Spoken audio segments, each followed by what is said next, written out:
On va commencer cette émission ce matin en évoquant l'Italie qui demande que l'Union européenne sanctionne la France pour le franc CFA et la colonisation en Afrique. C'est une vraie bombe que le vice-premier ministre italien vient de larguer contre Paris. Luigi Di Maio dit que la France, que si la France n'avait pas les colonies africaines, elle serait la 15e puissance économique mondiale, alors qu'elle est parmi les premières grâce à ce qu'elle est en train de faire en Afrique. Fin de citation. Donc c'est le vice-premier ministre italien qui le dit, Luigi Di Maio, qui a ainsi donc lancé cette crise diplomatique entre l'Italie et la France. Dans ce qu'il a dit, il y a quand même des choses qui pourraient intéresser l'Afrique, puisqu'il lève ainsi le voile sur l'exploitation que la France a en Afrique, mais surtout davantage sur le franc CFA, parce que c'est une monnaie, comme vous le savez, est une monnaie coloniale, une monnaie d'oppression avec les réserves africaines au trésor français. Tout cet argent qui pourrait aider le continent à avancer. On ne peut pas continuer ainsi à être asservi par une puissance étrangère et continuer à dire que tout va bien sur le continent. Madame, Monsieur, bonjour et merci infiniment de nous renouveler comme vous le faites chaque matin, votre confiance sur Equinox Télévision. Et donc le Zénith, comme chaque matin, c'est le plateau républicain. On va d'ailleurs installer le panel avec d'abord vous, Monsieur Mbachou Chalamel. Bonjour et bienvenue. Bonjour, Monsieur Eric Fopoussi-Negou. Bonjour à tous les téléspectateurs. Ne serait-il pas temps qu'un collectif de Camerounais se lève pour mettre l'État du Cameroun face à ses responsabilités? Trop d'accidents et trop de morts sur le macadam. Seulement pour le mois de janvier, on a plus de 60 morts sur nos axes routiers. Qu'a-t-on fait pour mériter cela? Monsieur le ministre des Transports, prenez vos responsabilités en main. Monsieur le ministre des Travaux publics, prenez vos responsabilités en main. Trop de nids de poules.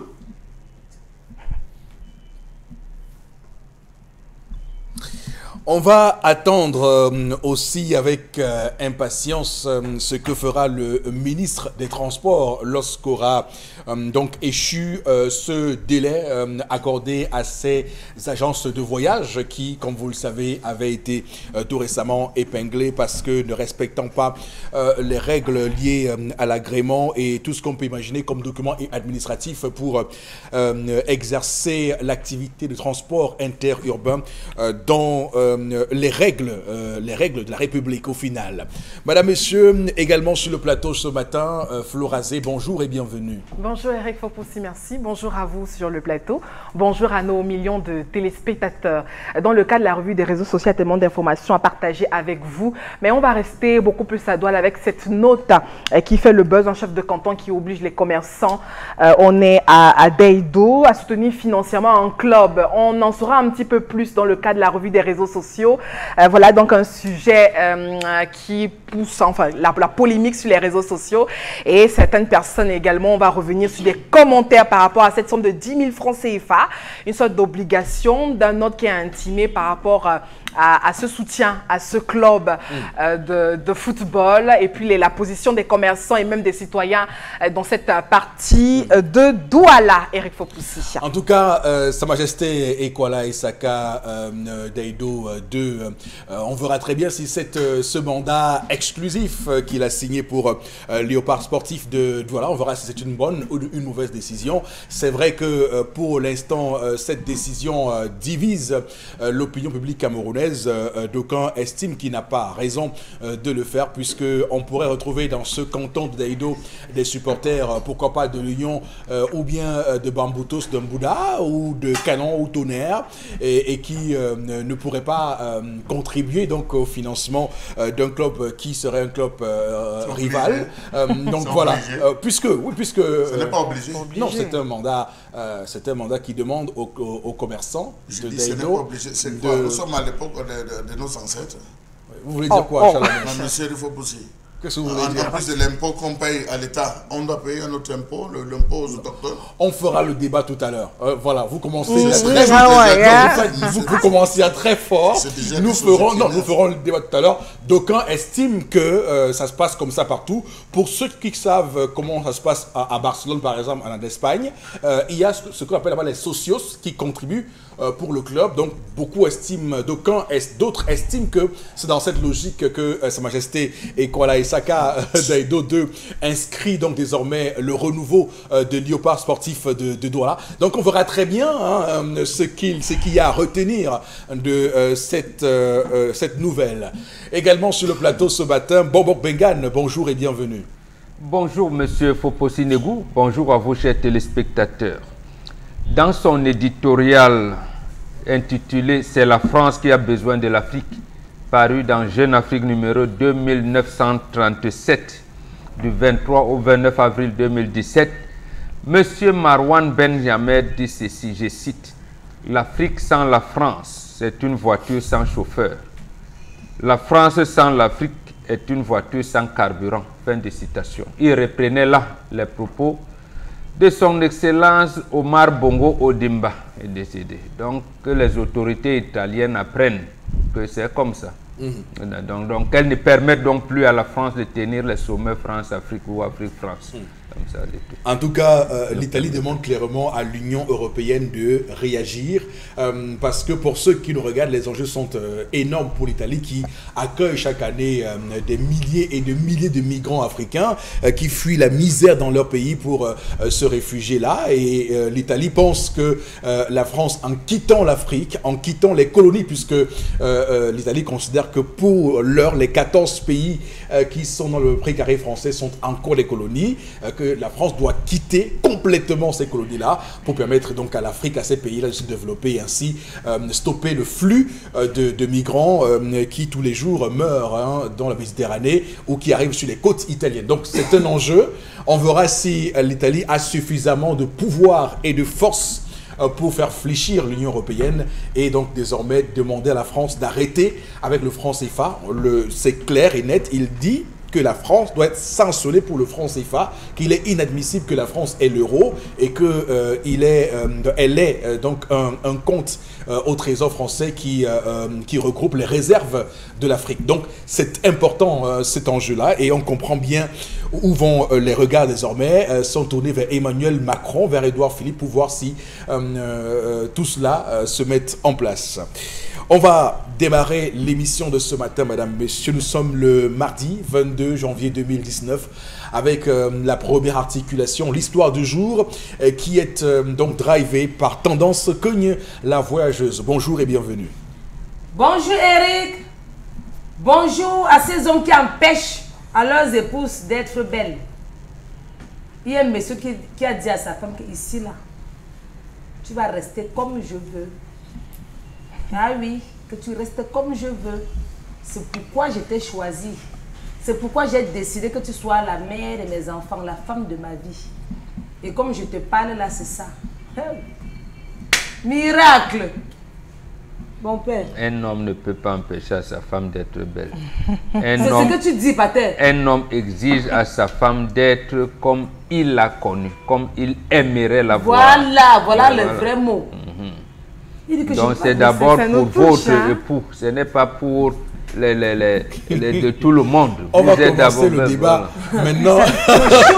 Ça va être compliqué. Dis à ta copine là que non, c'est d'abord le mari qui apprécie. Si le mari dit que tu es belle, c'est que tu es belle. Mais ce n'est pas toi qui imposes à ton mari que tu dois être belle de telle manière ou de telle autre. C'est une femme qui veut prendre feu.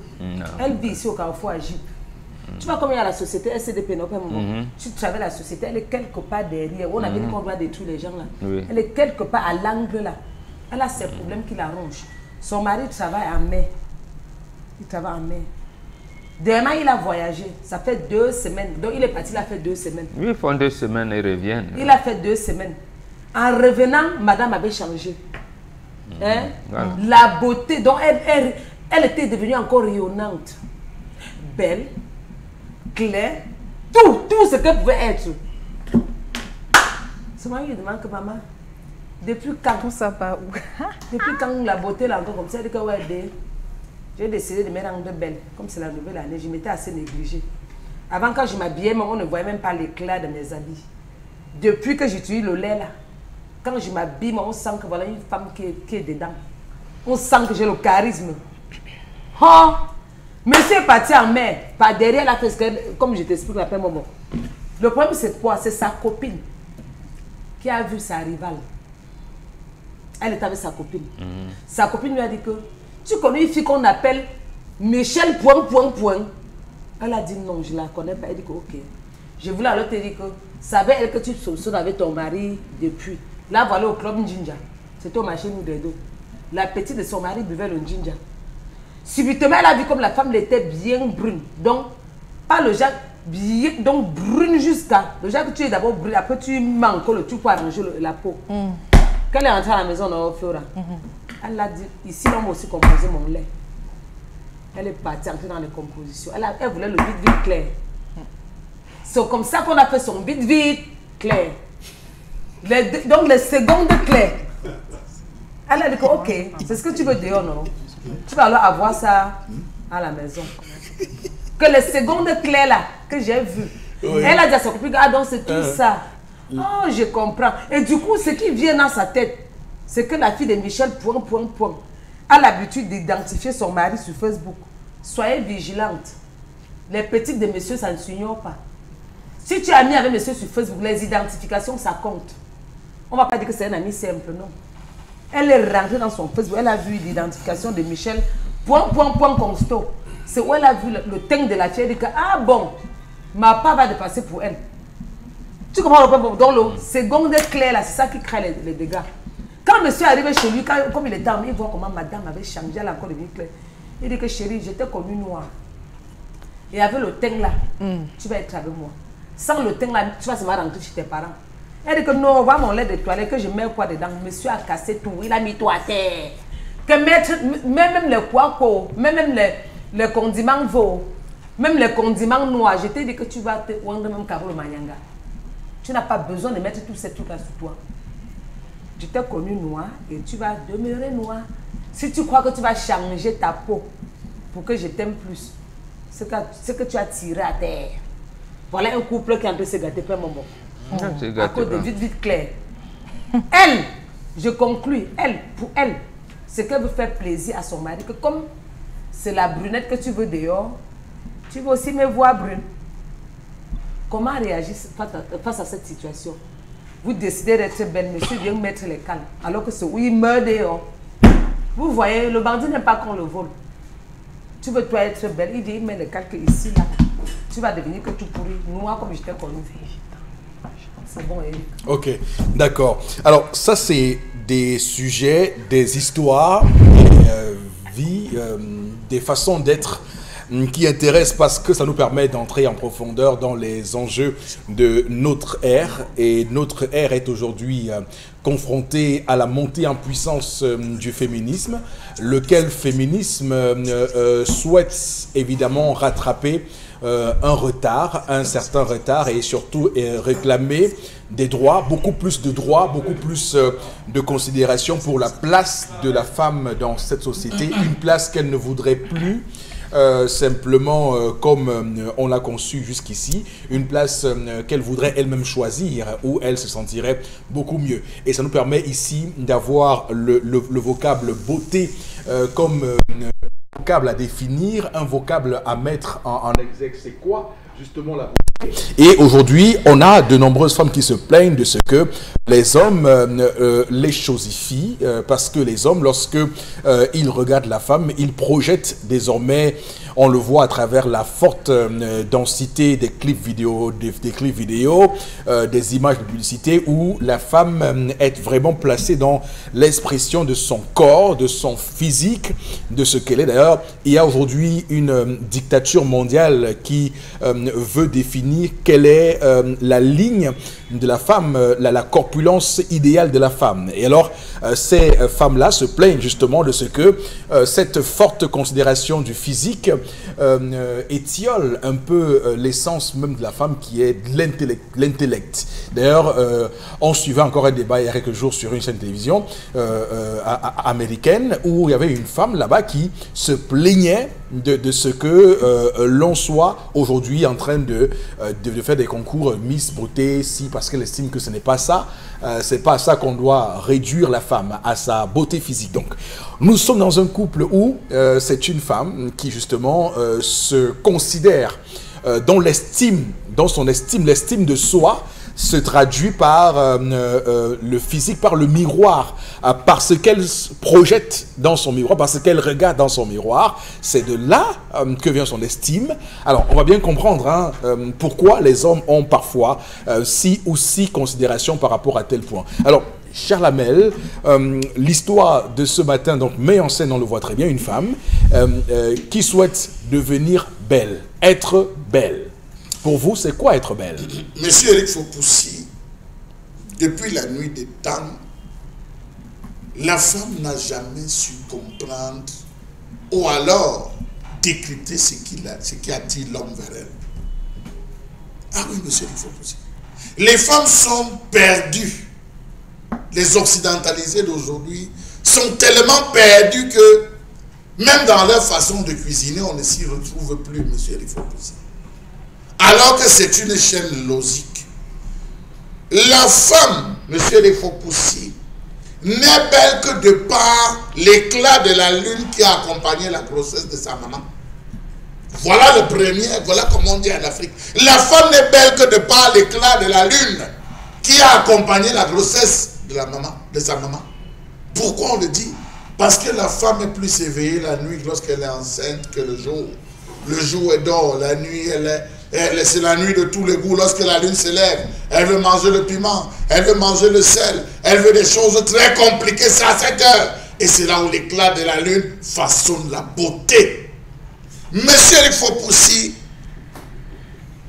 il y a des constituants qui font de la femme, ou bien qui relèvent ou révèlent la beauté de la femme. Le premier point, c'est le regard. C'est la première chose qui attire l'homme, le regard. Le sourire, monsieur Eric Fopoussi. Comment est-ce que la femme sourit? La chevelure, la qualité de la chevelure, monsieur Eric Fopoussi. Voilà les éléments qui attirent la qualité de la chevelure. Regardez même que dans la Bible, le flot rasé, on dit lorsque la femme rentre à l'église, qu'elle se couvre les cheveux. Monsieur Eric Fopoussi, nous avons les formes, la physiologie de la femme, formée comme une guitare pour les Espagnols, monsieur Eric Fopoussi, émincée comme un fil pour les Français, et redondante pour les Africains, monsieur Eric Fopoussi. Parce qu'une femme qui n'est pas charnue, en Afrique, n'est pas une vraie femme. Raison pour laquelle, lorsqu'elle entre en mariage, elle doit, dès les premiers jours, prendre le poids. Regardez toutes les représentations anthropologiques lorsque vous baladez dans les différentes chefferies. Vous allez voir des femmes aux mamelles bien redondantes, signe d'allaitement, de nutrition. Vous allez voir des jeunes filles avec les mamelles toutes debout pour dire la virilité. La jeune fille est debout, la jeune fille, elle est féconde, monsieur il faut aussi. Vous verrez les mamans assises avec le derrière bien ressenti pour dire c'est des mamans qui ont assis, on va le dire comme ça, monsieur il faut possible, leur prestance. Monsieur il faut possible. La dernière, c'est la beauté des entrailles de la femme. Cette femme, cette famille fait de beaux bébés. Cette famille fait des enfants intelligents. Il y a des villages, monsieur, il faut pousser dans certains villages. On guette les familles où les filles font de beaux bébés. Où les enfants sont intelligents, monsieur, il faut pousser. Et je peux vous dire que les Juifs ont réfléchi à cela. Et c'est la raison pour laquelle, pour éviter de perdre en termes d'intelligence, ils ont élu chez eux que les cousins se marient avec les cousins, les frères avec les sœurs. Chez les Juifs, monsieur, il faut pousser. Donc il faut dire que ce principe a toujours existé. Alors l'homme à 90% recherche, je parle de ce principe de beauté parce que vous avez posé la question, l'homme à 90% recherche une femme qui ressemble à sa mère. Je dis à 90%, si vous avez une maman qui est pieuse, qui prie, qui se soumet à votre père, vous allez chercher la femme. Tant que vous ne la trouvez pas, vous ne pourrez pas. Parce que le garçon veut ressembler à la mère et la fille cherche son père. Voilà donc une femme qui, parce qu'on lui a montré le mimétisme, monsieur Eric Foposi, parce qu'on lui a montré la copine de son mari, entre guillemets, parce qu'il vient de combien qui est vrai, elle décide d'aller s'éclater la peau. Excusez-moi l'expression. Mais c'est ce qu'il aime. S'éclater la peau. Est-ce que celle qui est dehors s'est éclatée la peau? Oui. Point d'interrogation, monsieur Eric Foposi. C'est des commentaires dans lesquels je ne veux pas entrer, ça concerne les femmes. Est-ce que celle qui est dehors a le même statut que celle qui est dedans?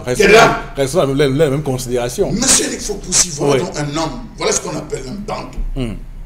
Voilà ce qu'on appelle un bantou qui estime que la femme n'a pas le droit de prendre une quelconque décision sans lui en référer. On connaît toutes les conséquences de cela, monsieur Eric Foposi. Je ne vais pas rentrer ici de peur de blesser toutes celles qui se sont inscrites dans cette logique. Je ne vais pas rentrer dedans, mais tout simplement non, dire, monsieur pourquoi pas, si ça peut nous aider, que ça nous aide un tout petit peu. Je ne voudrais pas rentrer histoire de blesser toutes ces femmes qui se sont inscrites dans cette logique. Mais dire tout simplement que cet homme a très bien agi. Je ne saurais, moi personnellement, le tolérer. Et je crois que ce qu'il a fait, car ce n'était pas la solution, c'est la mettre dehors jusqu'à ce qu'elle retrouve son véritable teint. Très bien. Tant qu'elle n'a pas retrouvé son véritable teint, elle ne rentre pas. Alors, quitte à ce où elle avait le cirage. C'est compris, Chalamel, monsieur Mbachou. Alors, Florazé, c'est à vous actuellement, parce que Chalamel a tout à l'heure dit qu'on demande aux femmes de se couvrir les cheveux avant d'entrer à l'église. Alors, coïncidence, je ne sais pas, vous avez ce matin les cheveux couverts, ça se voit. C'est dans cette dynamique, dites-nous. Non. Vous souhaitiez... L'identité, vous savez, le foulard, aujourd'hui on l'aborde de plusieurs façons. Ce n'est plus seulement dans le cadre pour abaisser la femme, ou bien la femme qui avait, quand elle allait au champ, etc. Et même que par rapport au thème spirituel, il dit que Chalamel évoque le foulard. C'est-à-dire se couvrir les cheveux, déjà c'est d'abord dans l'aspect spirituel. C'est-à-dire que le voile en lui-même, il est d'abord spirituel. Et c'est beaucoup plus dans ce sens. Vous savez qu'à une certaine époque, les femmes même sont allées jusqu'à séduire les hommes. Oui, c'est beaucoup plus. Et il faut éviter de séduire, l'envoyer des dieux ou Dieu même. Quand on parle du voile. Personnellement, moi, ce sujet me pas. Je suis totalement d'accord avec Chalamel. Mais ça vous parle pourquoi? Pourquoi ça vous parle ce sujet? Ça vous parle parce que c'est un sujet qui... on le voit très bien, met à nu les incohérences, les incongruités ou l'inconnaissance des hommes de ce qu'ils veulent réellement avec les femmes. C'est ça? Oui, allez-y, dites-nous. Le manque de connaissance. Chalamel a évoqué, il a dit, entre nous les femmes, quand on voit une femme beaucoup plus claire, c'est-à-dire pour copier, parce que justement le monde nous a calqué dans un miroir avec des critères de beauté déjà préétablis. Donc vous avez parlé du miroir, de ce que la femme voit dans ce miroir. Lui, la vérité, c'est que ce miroir, il est piégé. Parce qu'aujourd'hui, en Afrique, il y a une telle diversité au niveau de la peau. Nous sommes tous blacks. Et maintenant, l'héritage colonial fait que, à travers justement ce mélange, on a la peau noire, on a la peau plus claire, on a la peau marron, on a toutes ces diversités. Mais nous restons un peuple africain avec la peau mate, noire, black. Maintenant, il faut qu'on accepte ces divergences. Quand vous allez au Sénégal, quand vous revenez au Cameroun, vous allez chez les Peuls et autres, il y a cette diversité. Maintenant, même au sein de la communauté noire, justement, c'est-à-dire que le colon, même quand il voulait vendre les esclaves, c'est-à-dire qu'il donnait beaucoup plus de valeur à la peau claire. Et justement, ce schéma a été répertorié jusqu'à aujourd'hui. Ça veut dire que la peau claire est toujours le monde, ou si vous voulez l'Occident, a propulsé la peau claire comme étant l'idéal, la beauté idéale et autres. Donc ça fait aujourd'hui qu'il y a un acharnement et beaucoup plus de pression dans la gente féminine. C'est-à-dire que quand vous n'avez pas la peau claire... Je ne vous suis pas. Quand vous n'avez pas la peau claire... Moi, je la suis. Non, quand vous n'avez pas la peau claire, mais c'est la vérité, il y a un acharnement et la pression. Il faut être fort. Qui fait la pression sur cette femme-là? Oui, mais qu'est-ce que vous voulez que je vous cite les grandes filles, etc. Bref, la société entière qui a érigé ses critères de beauté. Donc, je vais donc dire qu'il y a un acharnement. Et donc, c'est frustrant pour on a un homme, dans l'histoire du jour, on a un homme qui a une maîtresse et qui est à l'opposé sur le plan physique de sa femme. Quand madame voit ça, elle se pose des questions. Pour elle, je ne vais pas dire bêtement, elle se dit, peut-être que c'est c'est aujourd'hui le meilleur choix de mon mari. Autant me pour faire donc plaisir à ce dernier, je vais donc aller me dépimenter la peau. Et volontairement, elle va se faire dépimenter la peau. Non, en réalité, est-ce que c'est la... en réalité, enfin, je vous aide un tout petit peu. En réalité, c'est que cette femme se fait juste une simple réflexion. Elle se dit, mais chaque jour, il m'empêche de faire justement ce qu'il a dehors. Tout à fait, il faut pousser. Donc, ça veut dire qu'il y a un acharnement, une pression. La femme est sous pression. Et elle se choix de son mari. Quelle pression, monsieur le Faux-Poussi? Maintenant, vous savez, c'est un problème. C'est un problème. Il y a plusieurs pressions. La pression de qui? Charles Amel, vous voulez qu'on vous cite? Monsieur le Faux-Poussi, monsieur le Faux-Poussi, je ne cherche pas à qui plaire, mais plaire à qui j'ai choisi. Point et fin de citation. Non, mais ce que vous dites justement est beauté en touche par le choix, le second choix que monsieur fait. Non. Qu'est-ce qui vous dit que c'est son choix? Qu'est-ce qui vous dit que c'est son choix? Monsieur Charles Amel Battu, il dort avec cette femme. C'est son choix. Monsieur, il faut pousser. Il a fait un choix. C'est là où nous perdons toutes les femmes qui nous regardent. Si vous remettez en monsieur, il faut pousser. Cette hypothèse, je ne suis pas d'accord. Nous remettrons aussi en doute toutes vos monsieur, il faut pousser. Je ne suis pas d'accord parce qu'il ne suffit pas que je dise à Florazé que Florazé, j'ai aperçu ton mari dans un bar en train de boire avec une femme pour certifier que cette femme c'est la petite amie. Non, arrêtons un peu ça. C'est ça qui fait en sorte que le mariage va voler aujourd'hui. Il y a un manque d'assurance. Pourquoi on parle de documentation aujourd'hui? Non, Florazé, il y a aussi dans ce que Jean-Lamel dit, il y a du vrai. Parce que, en réalité, il y a quand même une pression que les femmes s'automettent. Ça, vous le savez. Je suis d'accord. Ça veut dire qu'elles se sont imaginées la femme idéale de leur... Vous le permettez de terminer. Je suis d'accord avec vous. Mais restons dans le logiciel de ces femmes qui se dépimentent. Pourquoi elles se dépimentent? Justement parce qu'elles sont frustrées. Justement, elles ne réussissent plus à s'accepter comme telles par rapport aux a priori de la société. Qu'est-ce que la société a été comme modèle de beauté? C'est la peau claire. Pourquoi vous voulez qu'on fasse ça? C'est la peau claire. Moi, je rencontre des femmes qui se dépigmentent. Pour celles qui ont dit j'ai fait un mauvais choix. Pour la plupart des femmes, vous disent le choix de mon homme. J'ai fait ça pour plaire à mon homme. Pourquoi vous avez la même phrase? Maintenant, il faut donc comprendre que c'est un problème d'éducation et de mentalité. Et qui a commencé la démocratie au peuple africain. Maintenant, c'est un problème qui a toujours été latent. C'est un peu comme un legs qui a toujours été présent même au cas de la colonisation. Et qui est perpétué. Maintenant, on est dans un monde où il faut faire les gains, où il faut vendre. Et la peau qu'on vend le plus. Continue à déconsidérer cette histoire. Et la peau qu'on vend le plus aujourd'hui. Elle est complètement... Et la peau qu'on... Elle est complètement... Oui, et on sort. Mais oui, c'est beaucoup d'efforts. Pourquoi je ne me dépimente pas? Pourquoi je ne me dépimente pas? Mais je dis ça avec beaucoup d'efforts. Reconnaissant que la peau noire, M. Charles Amel Battu, a toujours été mis à l'écart. D'accord. Quand vous avez la peau noire, on pense que c'est sale. On pense que la peau noire, c'est la tristesse. On pense que la peau noire, c'est le déshonneur. Dites aux gens que c'est ce que le monde a voulu qu'on sache de la peau noire. Maintenant, aujourd'hui, nous voulons imposer cette diversité culturelle au sein de la black attitude.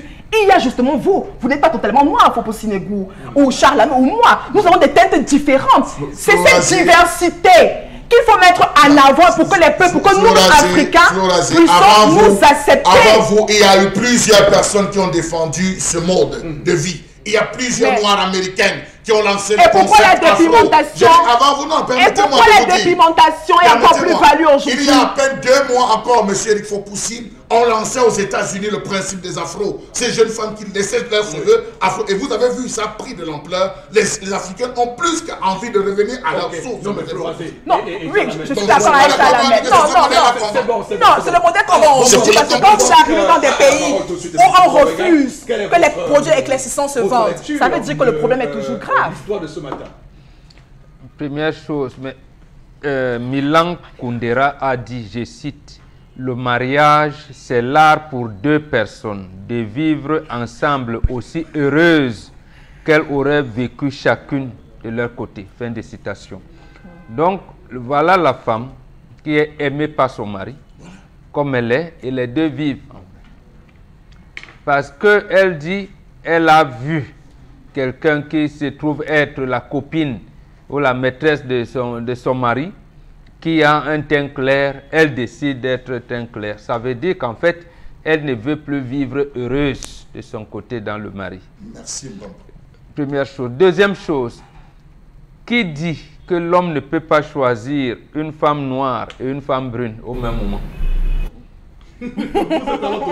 Voilà, non, mais attends, il faut voir, disons, qui va donc harmoniser? Lorsque la femme brune verra la femme noire, elle va chercher à être noire parce que mon mari a une femme noire. La femme noire, par exemple. Mais pourquoi celle qui est noire, pourquoi celle qui est noire veut toujours ressembler à celle qui est blanche, disons? Oui. Alors qu'elle est aimée comme elle est. Absolument. Voilà, donc chacun avec sa nature. Non. Et l'autre chose que je voudrais ajouter, non, Flora, justement, les Noirs étaient respectés parce qu'elles sont blacks. Voilà. Le problème de dépigmentation de la peau a été rejeté justement par les femmes noires elles-mêmes. Elles disaient qu'elles les assimilaient à des, bon, permettez l'expression, à des sapaks à l'époque. Voilà l'expression qui est. Même malheureusement, l'occidentalisation a fait que elles ne sont plus considérées comme telles. Les femmes qui se dépigmentaient à notre époque étaient, retenez bien le terme, on les considérait comme les sapaks. C'est un bien Je gros ne mot, vous là, dis pas ce que... Oui, mais les sapaks, allez... les téléspectateurs vont... Voilà. Justement, ça veut donc dire quoi? Oui. Continuez à être black, vous serez respecté. Aux États-Unis, tous les gens qui ont fait...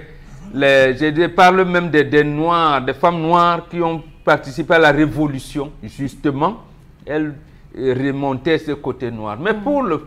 J'ai dit, cet homme est un homme, j'allais dire, doux. C'est un homme doux. Il est cassé. Oui, c'est ce genre de femme. Vous l'amenez dans la chambre, vous lui donnez 5 coups aux fesses et vous lui intimez l'ordre de sourire. Surtout, vous le faites quand il y a les étrangers à la maison.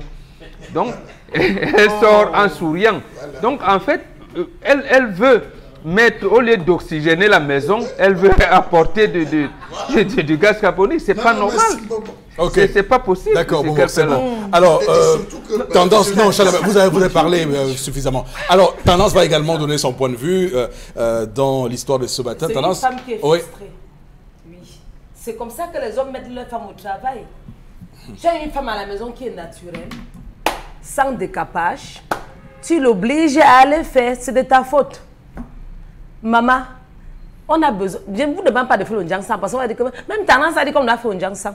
Chacun comprend que c'est son corps. Mais je ne comprends pas que pour utiliser un lait de toilette, je vais passer par mon mari. C'est mon corps. Oui, c'est mon corps. Sans toutefois, je ne suis pas là pour faire le bras de fer. C'est mon homme, c'est mon corps. Quand je m'arrange, c'est pour plaire à moi-même. Je vais d'abord m'aimer. Je vais d'abord m'aimer avant d'aimer mon mari. Non. Si vous réfléchissez comme ça, ma fille, ça veut dire que vous n'êtes pas destiné à faire le mariage. Parfois, tu vois parfois tu vois une femme, elle est dans son foyer. Ce n'est pas comme ça. La maman vous dit toujours, les hommes aiment les femmes douces. Les hommes aiment les femmes comme naturelles. Les hommes, mais quand tu dis, non, moi je vais d'abord plaire à moi. Justement, c'est ce logiciel qu'on apprend. Et c'est pour cela qu'il n'y a plus de mariage à l'Occident. Ils ont les contrats de mariage, ils n'ont plus d'actes de mariage. Et parce que chacun veut se plaire. Quand chacun veut se plaire, vous allez trouver le consensus. C'est tous les hommes là qui tuent leurs émotions. Parfois, tu es tranquille dans ton foyer, mais si c'est le même matin, il te dit que non, tu as trop pris le poids. Tu es obligé de perdre le poids pour plaire à ton homme. Non, et à côté, tu vas voir celle qui est bien mince. Tu es obligé de rester sans manger parce que tu veux plaire à ton homme. Non, que les hommes arrêtent ça. Voilà une femme qui est frustrée dans son foyer, elle reste tranquille dans son couloir, quelqu'un vient la frustrer. Il y a des moments où ta rivale, quand une femme connaît sa rivale, je vous manque pas, les femmes qui vont dire qu'elle manque, c'est que vous ne connaissez pas. Quand une femme connaît sa rivale, tous les jours elle est dans son Facebook. Il y a l'autre qui est sorti que le Facebook, pour voir la vie qu'elle a portée. Je te jure, mon bon. Elle est sous pression. Quand une femme connaît sa rivale, elle est sous pression, elle aime quelle coiffure. Comme c'est la couleur noire, elle peut faire la couleur bordée un peu. Tu entres dans son Facebook tous les jours. Tu entres dans son Facebook, tu regardes les likes. Tu regardes comment ta rivale a dit. Non, c'est tout ça, c'est pour l'homme. Oui, tu dis que ma rivale a dit. Tu dis même que ouais, l'homme, si aime quoi sur la femme, si Mais parce il qu'elle est là au milieu, Monsieur tout parce que Fopussi, tu cherches aussi pour arranger, pour améliorer. Si la voix avec les fausses structures que moi aussi je peux mettre. une règle C'est vous qui nous mettez au travail. Ne sortez jamais avec une femme. S'il arrive que vous vous trompiez, ne sortez jamais avec une femme qui est comme votre femme. Si votre femme est mince, prenez la potelaine. Lorsque votre femme vous verra avec une potelaine, elle ne soupçonnera jamais que vous pouvez sortir avec. Merci à vous. On va lire quelques messages. On va lire quelques messages avec Florazé, vraiment quelques messages. On n'a plus le temps, mais on va lire quelques messages. Allez-y, Florazé. La femme voudrait séduire son mari, sauf qu'elle ne connaît pas les goûts de celui-ci. Elle a vu ton goût là-bas au marché, au Club Jinja. Allez-y. Voilà, par rapport à l'histoire du jour, la femme s'est totalement trompée. Autre réaction, autre réaction ce matin par rapport à l'histoire du jour. Si la copine de dehors était plutôt noire, que ferait la femme du monsieur? Voilà. Elle serait encore plus noircie. Elle serait noircie davantage la peau. Elle allait chercher au contact. Bien sûr. Elle serait davantage noircie la peau. Nous, les femmes certaines femmes sont complexées. Cette femme n'est pas normale. Hein. C'est l'ultime cosmos qui D'accord. Merci. En tout cas, comme on l'a dit, le fin mot de l'histoire, c'est l'estime de soi. Comment la femme s'estime, elle, par rapport à ce qu'elle se projette dans son miroir. À qui voudrait-elle ressembler? Et on dit souvent, restez, soyez vous-même en toutes circonstances. Mesdames, Messieurs, on va donc prendre tout de suite la colère de Charles Hamel pour la suite du Zénith. À tout de suite.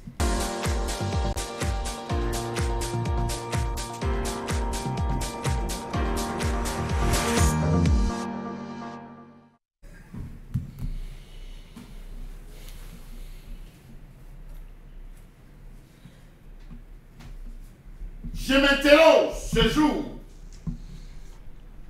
sur la question des importations dans ce pays.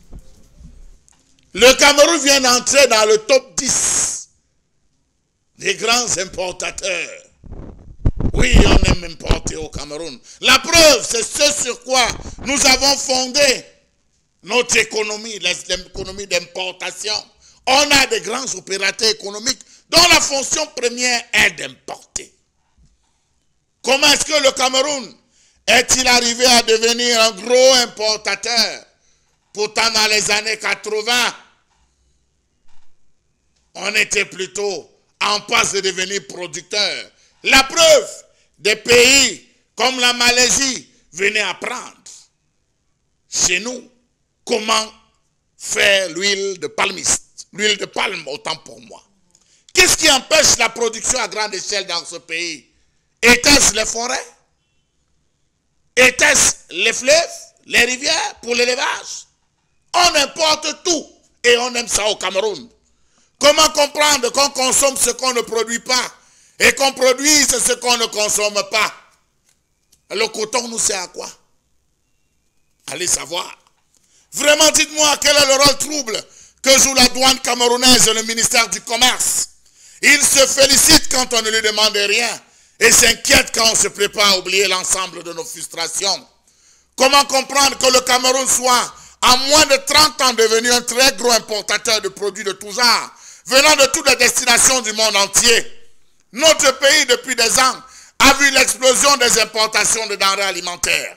On est parti de 329 000 tonnes de riz pour une valeur de 49 milliards de francs CFA en 2004 à 543 000 tonnes en 2011. 2 971,4 milliards de francs CFA dépensés pour les importations en 2017. En 2018, on a importé pour près de 5 000 tonnes de produits au Cameroun. Vous voyez qu'on augmente. Plus le temps passe, on évolue. Le Cameroun importe tout. Des intrants pour la fabrication du ciment, hydrocarbures, riz, clinker, produits de quincaillerie, blé, poissons congelés, produits chimiques industriels, produits alimentaires, véhicules et engins, médicaments, appareils de téléphonie, les véhicules, les habits de friperie. Selon des chiffres publiés par l'autorité portuaire du Cameroun, l'importation des produits alimentaires a atteint un super pic, faisant des denrées alimentaires la tête de liste des importations au Cameroun. Oui, on mange tout et on mange bien, disent-ils. N'ayons pas peur des mots. Le Cameroun a importé, ne cesse d'importer et continuera d'importer tant qu'une véritable implosion ne sera pas faite pour permettre aux agriculteurs lambda de pouvoir vivre des produits de la terre. Depuis des années, on lutte activement grâce au ministère de Luc Magloire Tangana contre la vie chère dans les marchés en important véritablement de vrais produits. En 2015, on a importé 759 822 tonnes de riz avec une exonération des droits de douane. 139 572 tonnes. 139 572 tonnes de sel de cuisine, quantité phénoménale et exorbitante. 139 572 tonnes de sel de cuisine importées. Quelle quantité! Et on se plaint de toutes les maladies cardiovasculaires. 217 140 tonnes de poissons, auxquelles s'ajoutent 301 510 tonnes d'autres produits alimentaires. Un peu plus de 1,260 millions de tonnes de ciment ont été débarquées au port de Douala. 1,190 millions de tonnes d'hydrocarbures ont été importées par le Cameroun, puisque le pays dispose d'une raffinerie qui ne traite pas le brut produit localement. 65 000 tonnes de clinker importées toujours dans notre cher et beau pays. 558 000 tonnes pour les produits de quincaillerie. 543 000 tonnes pour le blé. 203 000 tonnes pour les produits chimiques industriels. 187 580 tonnes pour les véhicules et engins. Les huiles importées de Malaisie, d'Indonésie et de Côte d'Ivoire sont passées de près de 66 000 tonnes en 2012 à 71 000 tonnes en 2013. Le maïs est parti de 5 314 tonnes en 2012 pour plus de 11 000 tonnes en 2013. Le lait, 16 000 tonnes pour plus de 28 milliards de francs CFA sont autant de produits dont la croissance est observée. Oh oui, voilà le travail qu'ils font. Ils nous font engraisser aux chimiques, alors que eux, là-bas de l'autre côté de l'Occident, consomment bio. Sachez que le Cameroun, en plus d'importer, exporte aussi, même si c'est paradoxal. On se retrouve à consommer ce qu'on ne produit pas et on se retrouve à produire ce que les autres, ou alors ce que nous, on ne consomme pas. Le cacao, le caoutchouc, le coton, la banane, le bois brut, le bois scié. Et ça, on se porte bien. La preuve, quand ça ne va pas, on emprunte. Pour sa colère ce matin, tout à l'heure, on évoquait à l'entrée de ce programme la colère de l'Italie qui demandait à l'Union européenne de sanctionner la France pour le franc CFA. Et on parle beaucoup ces temps-ci. Et tous les économistes qui sont pro-sortie du franc CFA le disent à suffisance. Le Cameroun, pour faire une sortie réussie, je reprends encore, réussie du franc CFA, doit absolument étendre son tissu productif. Ça, c'est très important parce que nous aurons une monnaie, certes, mais cette monnaie va s'adosser sur quelle production locale.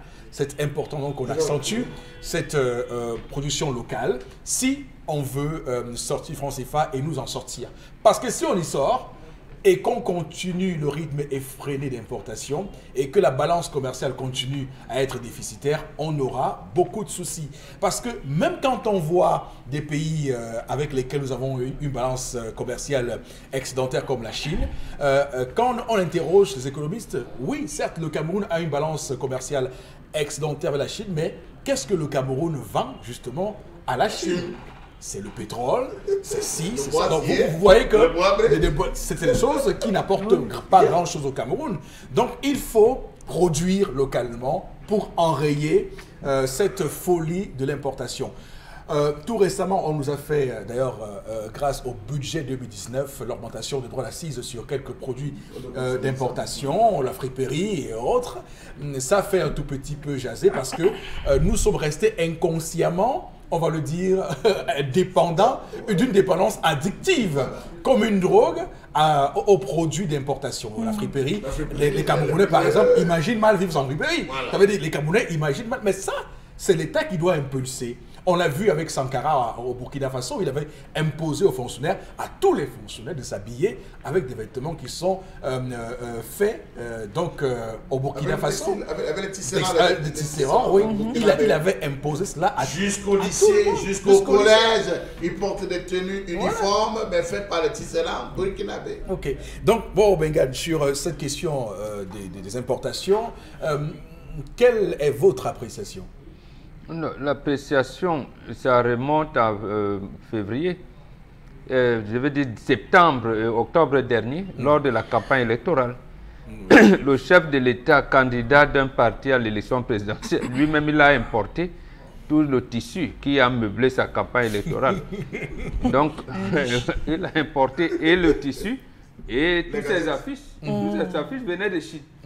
Alors, mais quand le premier Camerounais, je ne sais pas, c'est lui qui a eu l'idée géniale de donner les dossards aux citoyens. Bon, le premier Camerounais, lui, il importe. Vous voulez que les autres fassent quoi?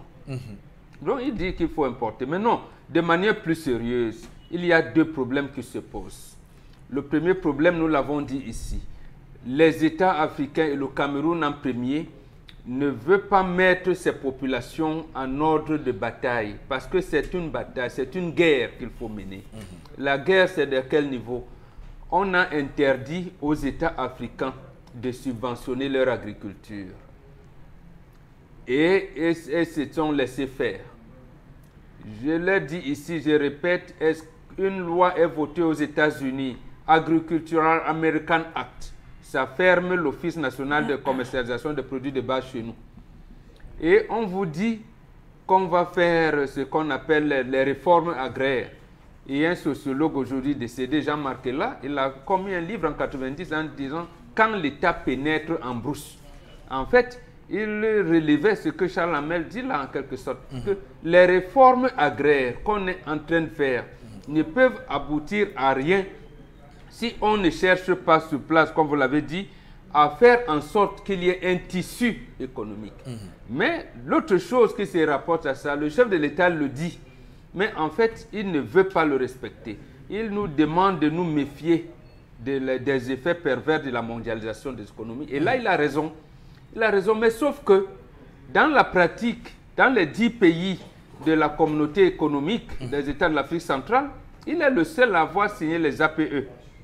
Or, dans le 7e point du consensus de Washington, c'est-à-dire que les 10 règles qui régissent juste les pour économies, dire que pour les APE, c'est donc la suppression des droits de douane sur les produits européens qui entrent au Cameroun. Justement, ceux qui nous écoutent comprennent. C'est-à-dire le 7e point dit exactement qu'il faut développer la libéralisation des échanges le plus vite possible, en abaissant de 10% les taux de douane pour arriver à leur suppression généralement. Mais vous allez donc mettre vos entreprises qui ne sont pas subventionnées avec les entreprises qui sont subventionnées et à l'ESSEC, on vous dira que oui, nos entreprises ne sont pas compétitives. C'est faux, archi faux.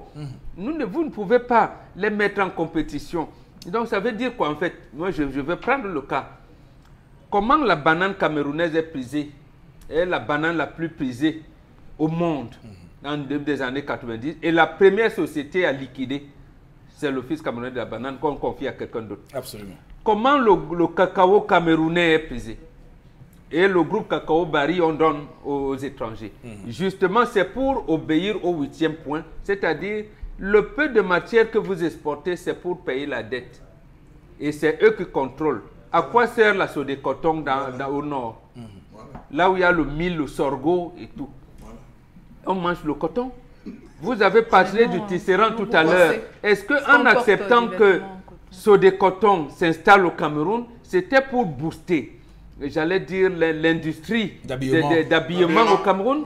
Bon, si tel est le cas à la SICAM, et pourquoi le RDPC et le chef de l'État ne passerait pas leur commande à la SICAM, par exemple? Donc, en fait, il y a là quelque chose qu'il faudrait que le futur président du Cameroun commence à réguler. Et ils se disent que je vais aller en guerre contre les Français, contre les Américains et l'Union européenne. Le président d'ailleurs parle depuis au moins 3 ou 4 discours de protectionnisme. D'ailleurs, il le décrit désormais. Et pourquoi le Cameroun ne ferait pas lui aussi preuve de protectionnisme? Et c'est lui qui empêche au Cameroun de faire, puisque lui l'importe. Voilà. Donc, s'il demandait par exemple... Et là, voilà ce que le ministre Njoro a fait, quelque chose de fondamental en 1996. Oui. C'est-à-dire que dans la liste des entreprises à privatiser ou à liquider, il y a la Sodécoton. Et ça, c'est une ordonnance du président de la République. Le ministre Njoro vient par un arrêté ministériel. Il enlève la Sodécoton de ces entreprises à liquider ou à privatiser.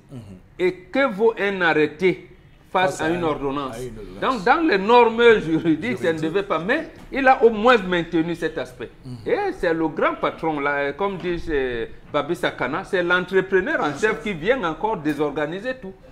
S'il avait importé, s'il avait demandé à SICAM, faites-moi 12 millions de tissus. Là. Oui. Vous savez combien ça aurait apporté, en tout cas pour les Camerounais. Donc toutes ces questions sont importantes. Madame, Monsieur, nous marquons donc une pause pour cette première partie de l'émission. Nous sommes de retour dans un court instant pour la suite du plateau républicain 10-12, le Zénith.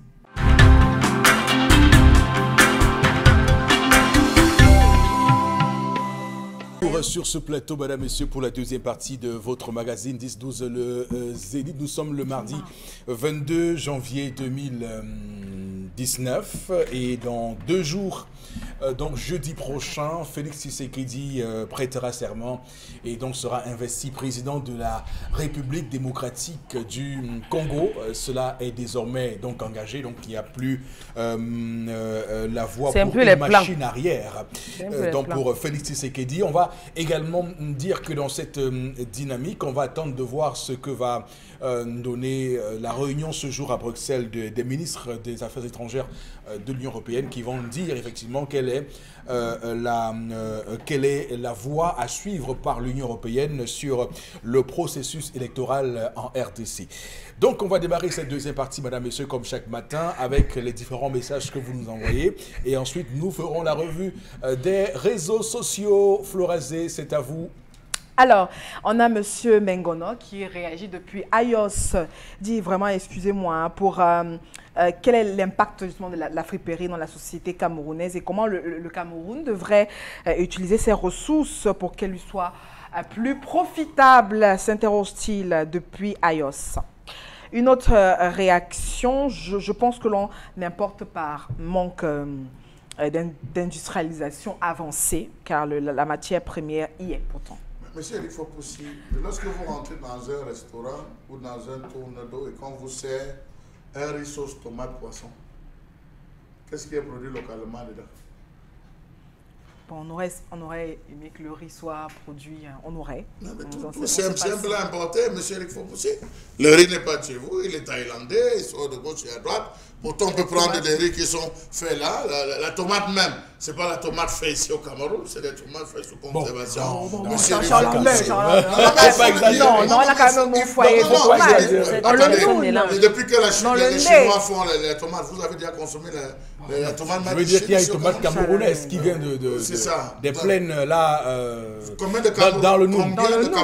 Combien de Camerounais achètent la tomate au marché? Quand vous vendez 3 tomates à 200 francs, monsieur, il faut pousser. Parfois, on mélange avec les gens préfèrent courir acheter les tomates qui vont importer.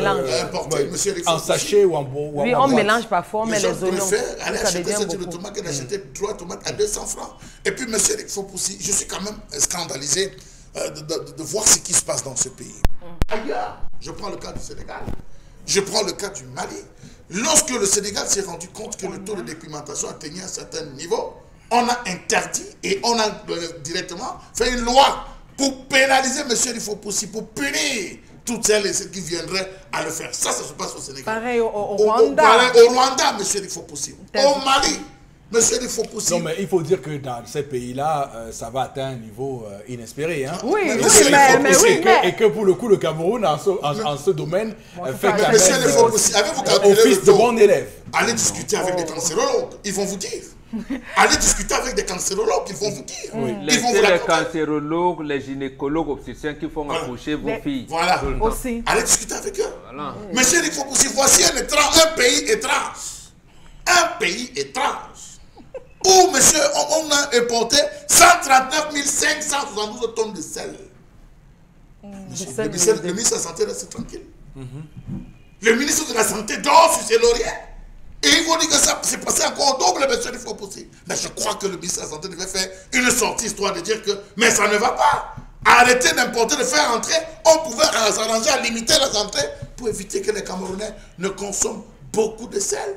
Je ne vous parle pas des bouillons de culture, monsieur, des bouillons, les bouillons qui sont commercialisés, monsieur le Fopoussi. Oui. Faites un tour dans les marchés, allez tout de suite au marché Mbopi. Vous allez voir des bouillons de Matousalem, ce que les femmes appellent les cubes, de Matousalem. Allez faire un tour, vous allez vous rendre compte et vous vous poserez toutes les questions. Il y a plusieurs marques. Je voudrais juste dire que pour l'instant, le gouvernement a mis en place un plan directeur d'industrialisation et que ce plan, on va le voir, pourra déboucher, on espère, pour le coup, sur une réduction claire de notre importation, notre taux d'importation, parce que au final, l'enjeu qui va se pointer à l'horizon, c'est de pouvoir inciter les Camerounais, inciter le tissu productif à se mettre en marche sur ces compartiments, le sel, si on est combattu par notre propre système, je connais une dame qui a voulu installer une petite firme à Bafoussam pour révolutionner l'avocat qui est justement produit à cultiver à Bouddha. Mais elle a encore été combattue par son propre système, par son propre pays. Mais on est où là? Mais on a la... Si c'est vrai, les entreprises... Non, j'ai juste envie de faire un rappel. Mais allez-y. Non. J'ai fait un tour, il faut pousser dans un village artisanal où vous voyez des choses exceptionnelles que les Camerounais sont capables de faire, mais qui sont dans l'ombre. Chaque fois qu'un Camerounais veut prendre sur lui l'initiative même, c'est-à-dire que d'investir pour non seulement produire et transformer ce qui est produit localement, il y a encore des cas. Monsieur Fopoussi, on a des plats en bois, on a des cuillères en bois, on a des fourchettes en bois. J'ai même vu il fait les canapés avec les roues des voitures. Ah oui, moi, ma plaque, aujourd'hui, ma plaque à couper les légumes, c'est en bois. On importe tout, comme vous dites là. Le poivre... Non, le maïs doux, qu'on importe toujours. Alors que dans mon village, le maïs est même sucré plus que ce qu'on importe. Il y a les petits... Oui, pas dans mon village, descendez à Tcham.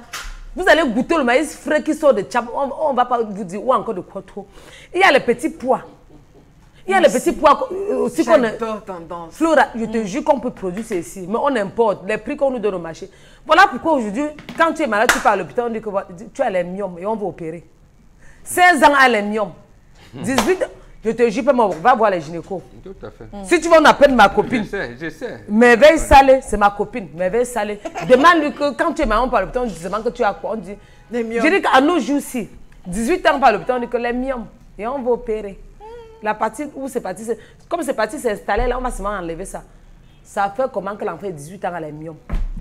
Tu peux avoir 40 ans, 35 ans, on peut savoir que non, tu as accouché, peut-être tu as duré, et puis les myomes viennent. C'est ce que nous consommons.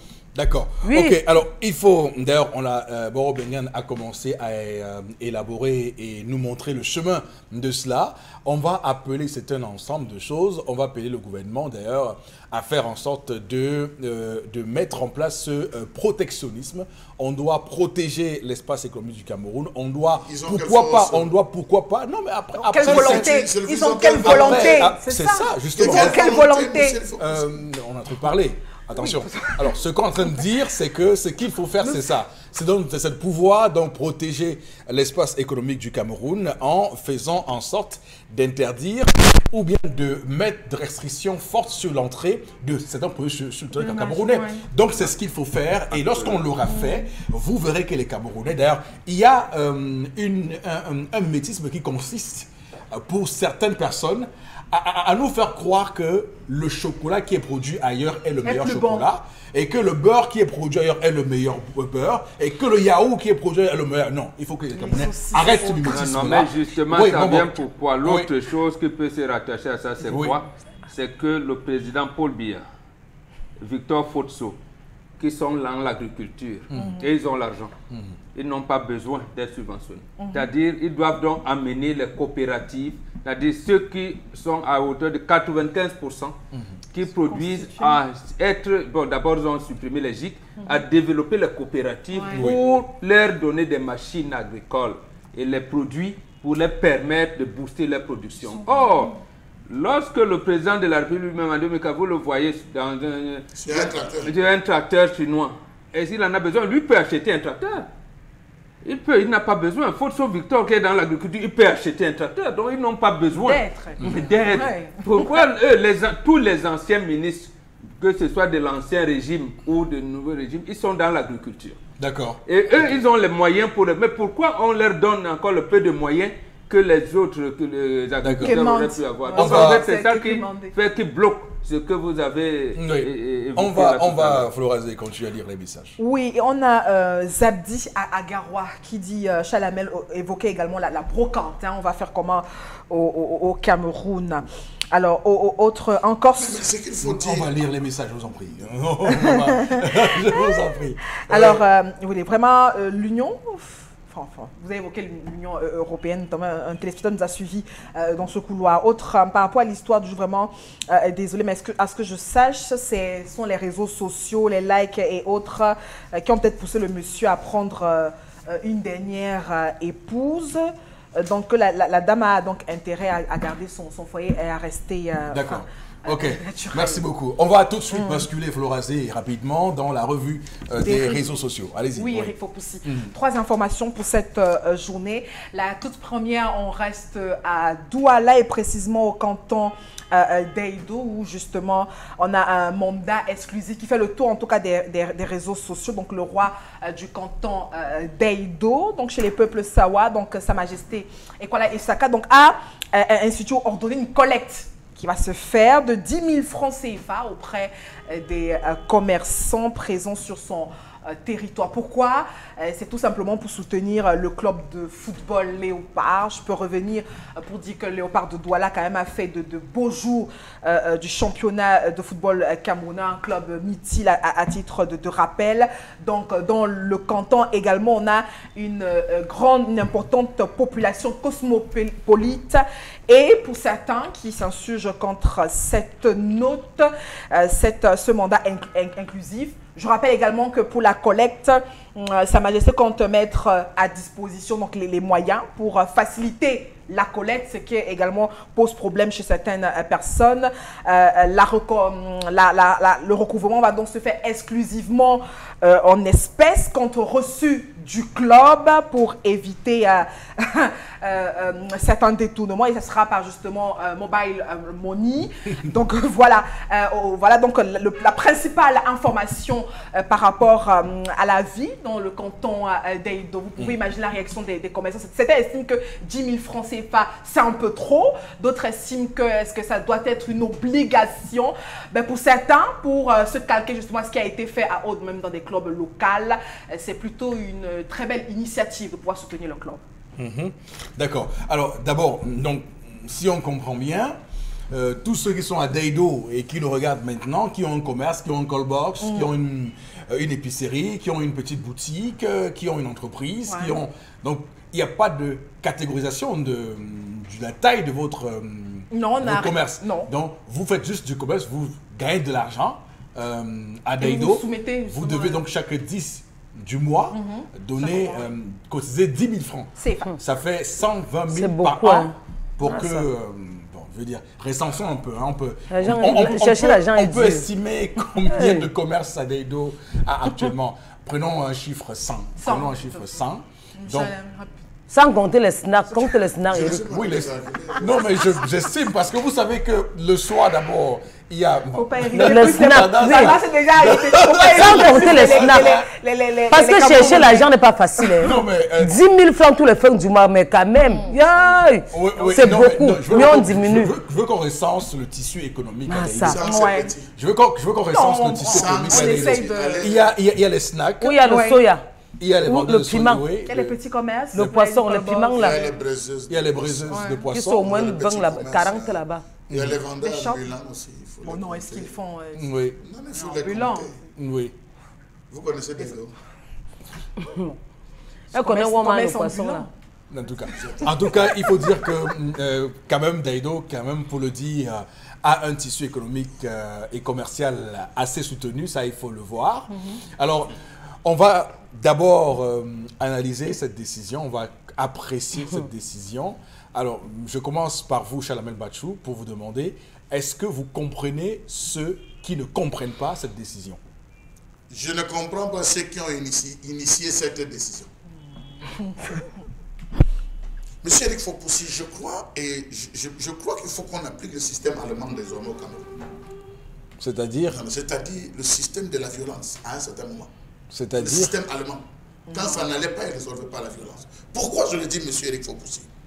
Est-ce que vous savez qu'à Daido, lorsqu'il y a une activité à la chefferie, il y a des gens qui se baladent de boutique en boutique, snack bar, en bas, pour dire que la chefferie a deuil. La chefferie a ceci, il faut cotiser.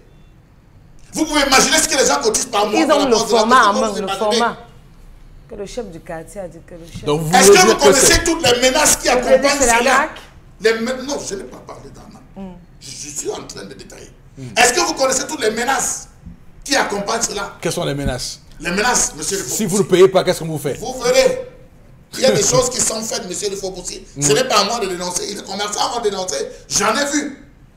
J'ai été témoin, monsieur le Fopoussi. Je peux vous le raconter. Ils se baladent avec des formats. Ils ont tous les formats. Et c'est les gars de la chefferie. C'est les gars de la chefferie, ils viennent s'habiller en pagne et tout, ils viennent est-ce qu'ils ont un mandat signé que effectivement? Monsieur Eric Fopoussi, lorsqu'ils arrivent, ils ont tout. Il y a le cachet, il y a tout. Nous venons à part la chefferie. Vous donnez ou vous ne donnez pas?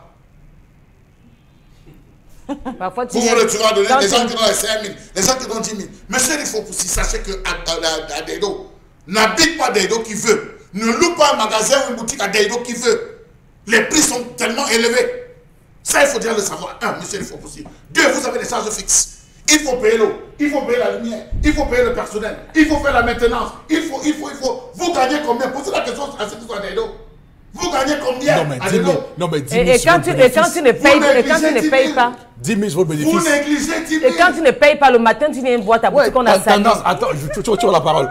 Il faut que tu auras la parole. Alors, non, mais Chalamel. Non, mais si à Daido, justement, le coût d'allocation est aussi élevé, c'est parce que Daido est un haut lieu de consommation et que Daido, on fait beaucoup de chiffres là-bas. Je suis désolé, Daido ne rapporte plus.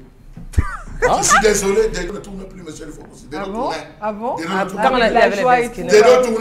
ne tourne plus. Faites un tour, bon amour, ça dit. Pourquoi? Faites un tour. Non, mais la déconcentration, la ville a évolué, il y a extension au niveau de la ville. Il y a Angèle Lafayette, Daido ne tourne plus. J'ai même pitié de ceux qui sont à Daido, monsieur le Fopoussi. J'ai pitié des gars qui sont à Daido. Les plus grands snacks qui se retrouvent à Daido. Je dis, faites un tour de nuit à quoi? À Daido, c'est seulement... Voilà le premier qui est décédé. Faites un tour à Daido. Daido ne vit plus. C'est quelques rares personnes qui se battent à Daido. Alors, il faudrait que tous ceux qui ont, monsieur le Fopoussi, je n'habite pas à Daido. J'ai une boutique à Daido. Je suis un supporter du Real. Je suis un supporter de Canon Kalala Club. En quoi est-ce que les affaires de Léopard... Qu'ils commencent par recenser dans Daido les gars qui sont fanatiques de Léopard. Parmi ces gens, oui, qui commencent à les chercher, ils seraient même passés autrement. En créant un club de supporters dans lequel ils allaient inviter tous ces propriétaires en disant on a besoin de vous comme supporters et à l'intérieur on les frappe. Ça passerait comme lettre à la poste. Mais sortir un courrier comme celui-là, même 5 ans. Voilà, vous le dites avec votre manière de dire, mais sauf que la question est plus profonde que ça. Bon, Bengan, est-ce que, et là je pose la même question qu'à Chalamel, est-ce que vous comprenez ceux qui ne comprennent pas cette décision? Non, je comprends plutôt que le chef supérieur du canton d'Daido a pris une bonne décision. Il a pris une très très bonne décision. Justement, je comprends j'allais dire le côté épidermique de certaines choses qui peuvent amener, pousser au tribalisme, à l'arnaque, à tout. Mais non. Pourquoi il existe le Paris Saint-Germain? Pourquoi il existe ces clubs? Mais justement, précisément parce que les gens, ils ne savent pas comment ces clubs s'étaient formés. Et même si nous venons dans le cadre des entreprises, Charles Hamel à Paris, à New York, à New York, mais Paris n'a pas commencé comme ça. Je vous en prie. Change de méthode. Non, Charles, je vous en prie, Charles Hamel. Je vous en prie. C'est Ndjolia qui a créé le syndicat de footballeurs en France. Il n'était pas français.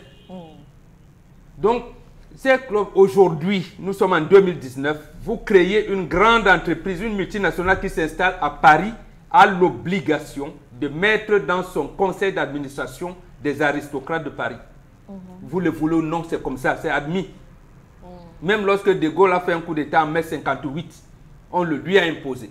Et en plus, lorsqu'il continue de quitter la France, non, mais écoutez, la mère colonie, finalement, d'une chose. Non, je vous dis une chose. Donc, non, comprenons-nous. Les clubs de football, j'ai dit c'est une bonne décision. Les clubs de football, ici au Cameroun, Canon, Fédéral de Fumba, Dynamo de Douala, Oryx de Douala. Sauf quand on dit Fédéral du nous, on dit justement parce que les Camerounais sont arrivés dans ce qui est épidermique. Oui. Ils pensent que quand on dit fédéral de Fumban, ça exclut les autres. Justement, c'est ça qu'il faut corriger. Lorsqu'on dit étoile filante de Garoua, c'est ça le nom. Unisport de Bafang, quand on dit Unisport de Honkam, ça ne veut rien dire du tout. On sait que c'est Aigle de Tchang. La panthère du Dé. Panthère de Banganti. Lion blessé. Ça n'enlève à rien. Est-ce que ça n'interpelle pas d'abord les ressortissants et la localité? Non, parce que, je vous en prie, il y en a un qui est passé à Regard Social dernièrement, il s'appelle Onana. Norbert. Vous savez où il a joué? Il n'a jamais joué à Canon de Yaoundé. Et donc, vous laissez. Ces clubs, on les appelle les clubs de canton. Et depuis la nuit des temps, il n'y a jamais eu de tribalisme. Même lorsque Oryx jouait contre Léopard ou Caïman contre Dynamo, Union et ainsi de suite. Mais pourquoi ces clubs de canton? Il faudrait justement que vous appartenez à un canton, vous participiez à l'émergence, à l'épanouissement des jeunes de ce canton. Je vous dis, ça se fait à Paris, ça se fait à Berlin, ça se fait Est-ce que cela pourrait se traduire dans la responsabilité sociétale de l'entreprise? Non, maintenant, non, là c'est l'actionnariat, puisque le football professionnel aujourd'hui exige que le footballeur doit avoir un salaire entre 50 000, pas moins, en MTN Elite tout, tu ne dois pas avoir moins de 50 000. MTN Elite One, tu ne dois pas avoir moins de 100 000 francs de salaire. Et on connaît le tissu économique aujourd'hui. Donc le football qui est un sport de masse, vous appartenez dans une localité où il y a une équipe de canton. C'est tout à fait normal qu'on demande aux habitants de ce canton d'aider les jeunes à s'épanouir. Même si vous êtes supporter d'une autre équipe. Mais justement, la formule maintenant, il dit d'aider. C'est volontaire. Mais c'est pas une obligation. Mais il a dit que si nous le fermons, on ferme la société. Ça, c'est le... Non, mais lisez. Non, ça, c'est le texte formel. Nous, on connaît comment il fonctionne sur le terrain. Mais justement, Charles Hamel, lorsque vous venez claquer les mains pour soutenir, si vous êtes donc à Deido, vous avez votre commerce à Deido, que vous êtes supporter de Tonnerre, vous allez cotiser pour deux. C'est pas interdit. Bravo. Pourquoi il y a des... Vous envoyez, les gens s'enivrent d'alcool ici parce qu'ils soutiennent Olympique de Marseille, le droit au but. Voilà. Olympique de Marseille, droit au but. Et puis le Paris Saint-Germain. C'est Paris. Voilà. Et ils continuent, bien sûr. Ils disent ici c'est Paris alors qu'ils sont à l'Obama. Ne laissez pas Bongo Bengal. Oui, ils sont à Paris. Attendez. Si on passe le principe à la fin, lorsqu'on va vendre un joueur, on cotise, mais lorsqu'on va vendre un joueur, j'ai droit à une partie, on fait une redistribution normale, je suis d'accord. Justement, je suis d'accord.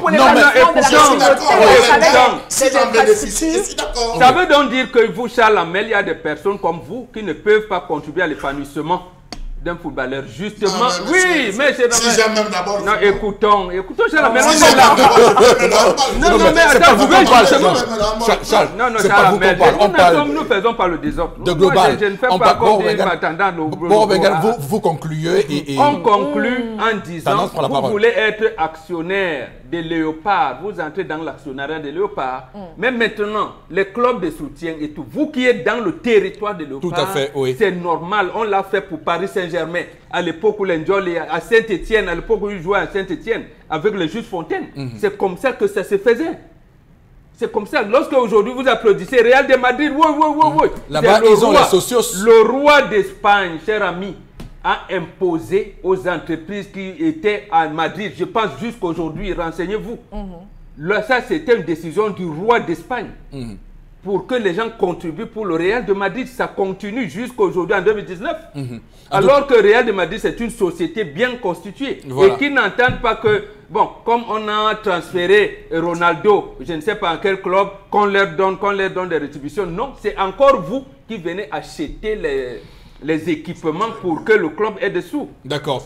En tout cas, il faut... Voilà. En tout cas, Moro Bengan, il faut reconnaître que peut-être aussi il faut un tout petit peu réglementer ça parce que ça peut virer à autre chose. Donc c'est aussi important pour le chef du canton d'Edo de voir dans quelle mesure encadrer ça de manière à ce que les choses se fassent. Oui. Il a dit ceci. Oui. Et justement, quand vous dites, le problème c'est qu'on personnalise le problème. Oui. À ce moment, je l'en parlais dernièrement avec certains dirigeants du club d'élite. Pourquoi ils personnalisent le général Semengue? Ah, le général Semengue. Ce n'est pas le général Semengue. Donc, en fait, lorsqu'on pose le problème comme ça, à ce moment-là, la Ligue de football professionnel aura des problèmes parce qu'on va personnaliser le truc. Il a dit, le club a un président, le club a un trésorier. Et là, vous envoyez au club, vous allez demander les justifications là-bas, ainsi de suite, pour montrer que ce n'est pas l'arnaque. Absolument, voilà, mais sauf que après, sauf que... Et autre chose, les entreprises, la loi des finances a dit, quand vous mettez de l'argent pour la promotion du sport, cet argent n'est pas imposé. D'accord. C'est-à-dire que vous mettez même 100 millions et on ne va pas couper la TVA. Ça, c'est vrai.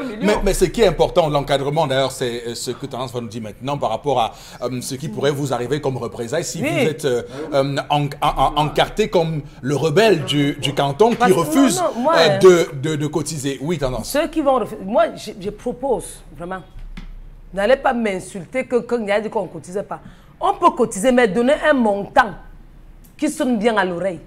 10 000, c'est beaucoup? C'est beaucoup, Eric. Nous-mêmes, on mange quoi pour dormir?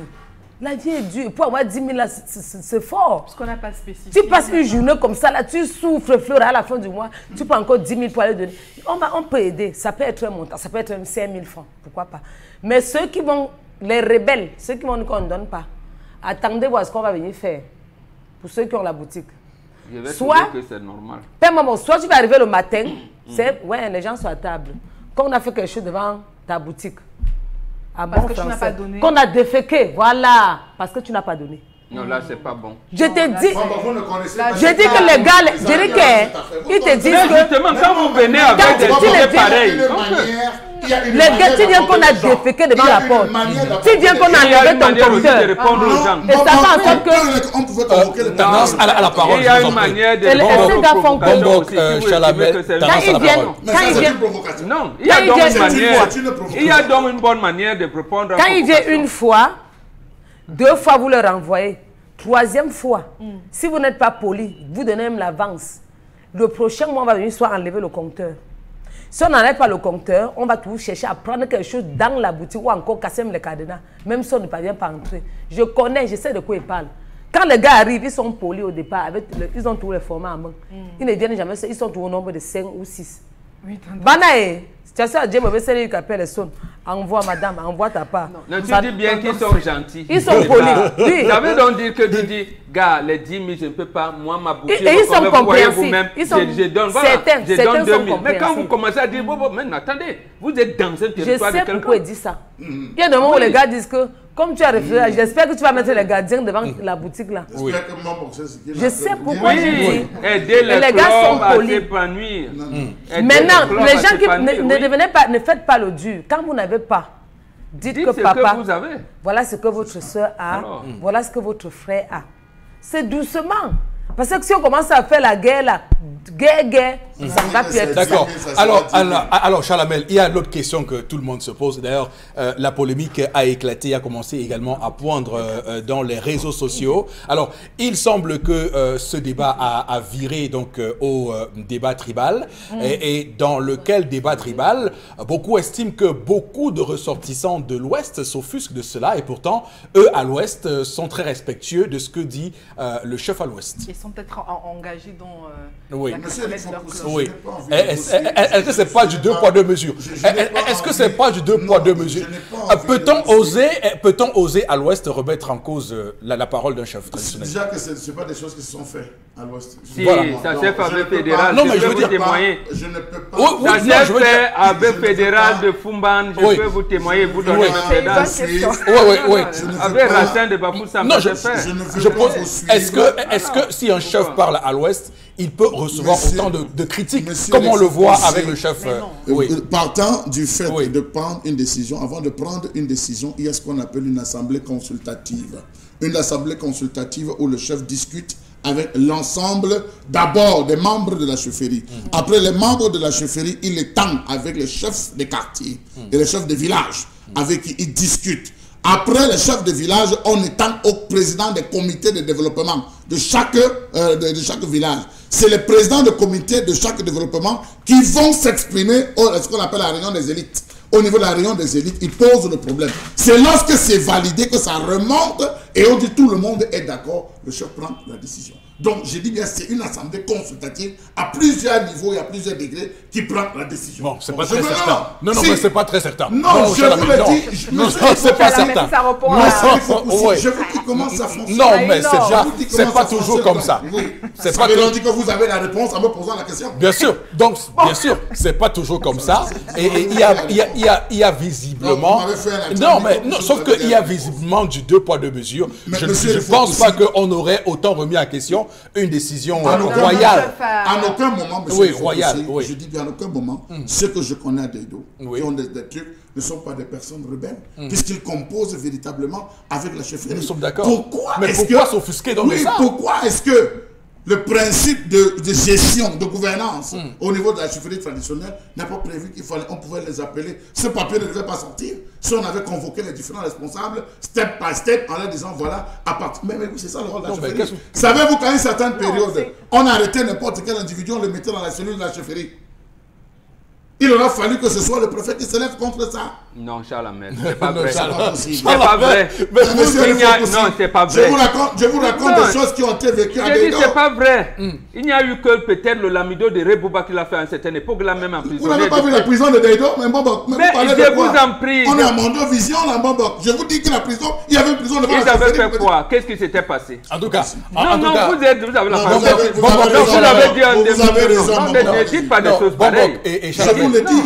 Je vous dis qu'il y avait une cellule. On va sortir de ce débat. Il faut faire attention à ce qu'on dit. Parce que ça doit. Il faut comprendre que ce plateau est éminemment républicain. Chalamel, je comprends que vous ayez vos positions sur cette question, mais on ne doit surtout pas perdre de vue que nous devons promouvoir le vivre ensemble dans ce pays. Florazé, on va avec vous prendre l'autre information dans votre revue des réseaux sociaux. Oui, Eric Fopoussi. Oui. La deuxième information, on reste toujours dans l'attention à travers la crise anglophone et justement la CDC qui s'est donc déclarée et qui revient justement sur ce gros problème auquel est donc confrontée la CDC, problème d'insécurité. Donc la CDC commence déjà à s'effondrer, on en parle déjà depuis plusieurs mois. Toutefois aussi, il serait convenable de rappeler les difficultés ou l'escalade de la crise, depuis que l'escalade de la crise disons, anglophone s'est donc enlisée, les employés de la CDC sont de plus en plus confrontés à ce problème d'insécurité. Surtout la cible majeure, ce sont les cadres de cette entreprise. Beaucoup de victimes également de plusieurs attaques de sécessionnistes. En outre également, on refaisait encore un bilan similaire avec quelques travailleurs. Déjà, ils n'arrivent plus à aller dans les champs et autres à cause justement de cette crise et de ces attaques. Hein. Donc la CDC n'est pas dans ses beaux jours entre-temps, Eric Fopoussi. En tout cas, Charles Abel, ça nous rappelle une excellente chronique de votre colère qui avait d'ailleurs valu une suite exceptionnelle parce que vous reveniez de cette partie du pays et vous racontiez ce que vous avez vu, vous racontiez à l'époque que la CDC ne ressemble plus à ce qu'elle doit être. Aujourd'hui, ça se confirme de plus en plus puisque la CDC elle-même crie au secours. Mais bien évidemment, monsieur Eric Fopoussi, dans la stricte mesure où même ceux qui officiaient comme gardiens ont fui. Vous ne savez à quelle heure, à quel moment ces gens vont sortir. Il y a plusieurs employés qui ont été kidnappés, qui ont été enlevés, monsieur Eric Fopoussi, et dont on n'a plus jamais retrouvé les traces au niveau de la CDC. Pendant longtemps, elle a demandé l'appui. Elle a demandé l'appui des forces de défense, elle a demandé l'appui des forces de maintien de l'ordre pour essayer de sécuriser les zones. Mais, monsieur Eric Fopoussi, vous voyez bien les étendues. Il y a des parcelles qui ont été abandonnées, qui ont été véritablement abandonnées. La CDC, c'est tout un espace, monsieur. C'est des hectares de terrain. Donc, il y a des zones qu'on a abandonnées. On a réduit les gens en disant, nous, on ne peut plus aller là-bas parce que les gars sortent de là pour pouvoir nous attraper. Vous avez vu les derniers cas où les gars ont été véritablement mutilés. On coupait les mains. C'était les mains, les doigts qu'on coupait juste parce qu'il ne fallait plus que ces gars reviennent travailler. Alors, si vous avez une population qu'on a mutilée, avec des employés dont on a passé le temps à mutiler, ou des employés qui vivent la frustration, vous êtes d'accord avec moi que tout va chuter en termes de rendement, en termes de tout. Donc, vraiment, la CDC se retrouve dans... Donc, d'où l'importance de sortir véritablement de cette crise. Je rappelle que le ministre Paul Atanga Nji, il faut le dire après. Oui, après l'État, justement. Le ministre Paul Atanga Nji qui a tout récemment, qui a dit encore hier que évidemment, l'offre de paix reste donc sur la table des sécessionnistes et que ceux qui n'écouteront pas cette main tendue seront donc traqués. Il a vanté ici le Comité national de désarmement, de mobilisation et de réintégration, le DDR justement, dirigé par Fayengo Francis. Donc on verra très bien comment tout cela se décante dans les semaines à venir. Florazé, on termine juste avec vous dans cette revue des réseaux sociaux. Tout à fait, Eric Fopoussi, avec les marches du SDF, donc interdit, vous vous souvenez, à travers la revue des réseaux sociaux, on exposait encore cette information, le SDF qui entendait faire une marche pacifique pour revenir justement sur ce gros scandale lié à l'organisation de la Cannes 2019. Donc, comme d'habitude, les autorités ont exposé, administratives, ont invoqué les menaces de troubles graves à l'ordre public et tout ce que vous pouvez imaginer. Le SDF juge l'interdiction irrecevable. On peut revenir également sur le communiqué. Rappelait tout simplement que la manifestation de l'honorable Nietzsche, le SDF prévoyait d'organiser une marche pacifique dans l'arrondissement de la Première, mercredi 23 janvier à partir de 13h. Donc la déclaration précisait que cette manifestation a pour but de nous indigner contre les pratiques mafieuses ayant provoqué donc le retrait humiliant de la Cannes 2019. Information en tout cas qui n'a pas trop surpris l'opinion camerounaise. En tout cas, le SDF reste toujours dans ses revendications. En tout cas, ce qui est certain, c'est qu'on a noté l'une des grandes unes ce matin de Cameroun Tribune. C'est rare pour le souligner d'ailleurs, qui titrait donc sur le SDF, le Cameroun Tribune, le quotidien gouvernemental, qui titrait clairement et disait comment le SDF peut faire justement pour ne pas sombrer, juste pour dire, et ça c'est quand même intéressant pour dire que le SDF reste jusqu'à preuve du contraire le principal parti de l'opposition au Cameroun. Si on regarde sa présence dans les assemblées des conseils municipaux, mais également à l'Assemblée nationale et au Sénat. Si on regarde également sa présence tout récemment au sénatorial, le SDF, jusqu'à ce qu'on organise les législatives et les municipales, le SDF reste pour l'instant le principal parti de l'opposition. Donc, ceux qui font des argumentent des polémiques autour du SDF, attention, il ne faut jamais prendre pour acquis tout ce qui se passe actuellement. Il faut voir après les municipales et législatives comment se reconfigure le paysage politique camerounais. Mais revenons sur cette marche de Jean-Michel Itieux, qui n'est pas une marche du SDF, parce que beaucoup font la différence. C'est le président régional qui prend cette initiative. Le NEC est resté mieux là-dessus. Mais Boro Bengan, on va dire qu'il agit quand même parce que du SDF.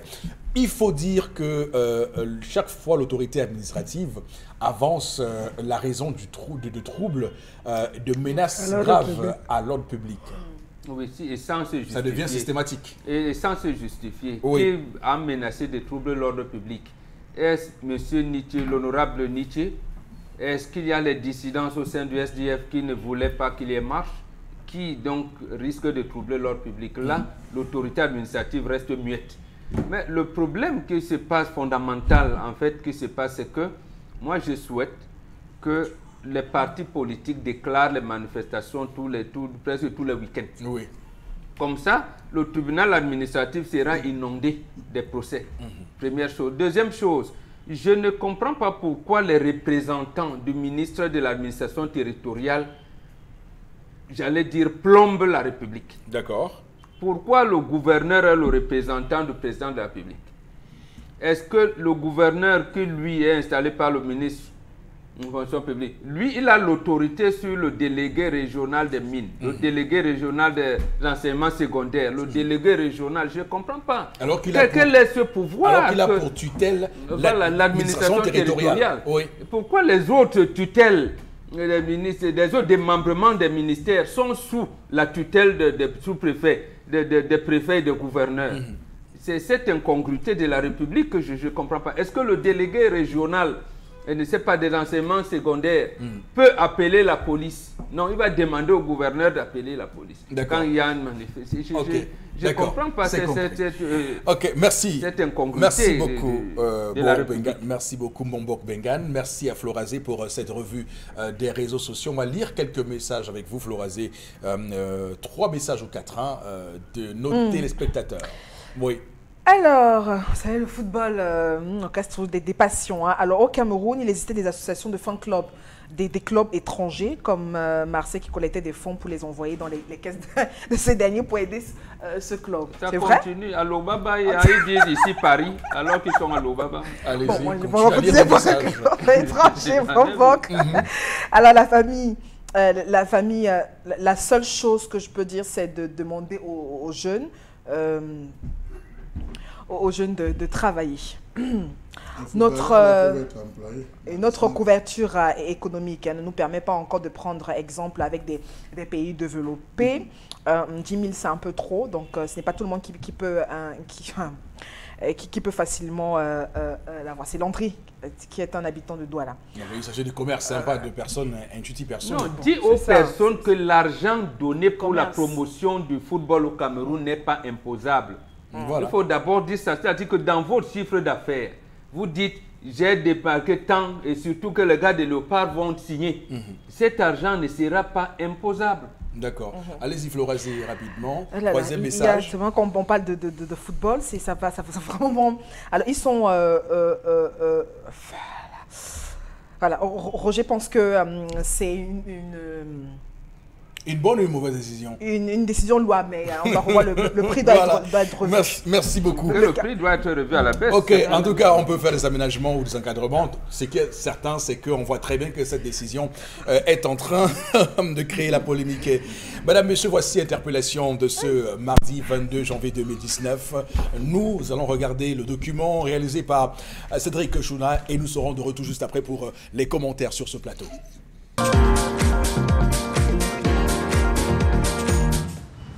Je voulais d'abord être reconnaissant au Seigneur pour la grâce qu'il nous accorde de voir 2019 et saluer aussi les ouvriers d'Equinox pour ce travail qu'ils abattent vraiment sur le terrain. Que le Seigneur vous bénisse au nom de Jésus. Maintenant, la question est de savoir quelle idée nouvelle pour le développement de notre pays. Moi, je vais beaucoup viser sur l'enseignement. C'est un point où je déplore vraiment. Voyez-vous, il est inadmissible qu'un étudiant finisse l'école normale supérieure, je vais dire l'école normale des instituteurs, et fait encore plus de 5 ans dans le quartier sans être recruté. Vraiment, tout commence par l'éducation. Je me rappelle dans mon village à Yabassi où une école est carrément fermée parce qu'il n'y a pas d'enseignants. Or, ils ont fini leur formation, ils sont dans les quartiers, ils font des petits commerces pour essayer de s'en sortir. Si l'éducation dès le départ, dès la base est bafouée, voyez-vous comment est-ce que le Cameroun sera développé? Moi, je crois que le gouvernement devait mettre plus l'accent sur l'éducation. Et c'est très important. Sur l'éducation, au moins, est relevé, le niveau d'éducation est relevé. Je pense que tout ira. Parce que tout commence par la mentalité. Si la mentalité est OK, je crois que les gens vont s'aligner. Pour ma part, c'est ma modeste contribution pour l'éducation. Ok, allez, merci, bonne journée. Merci, merci.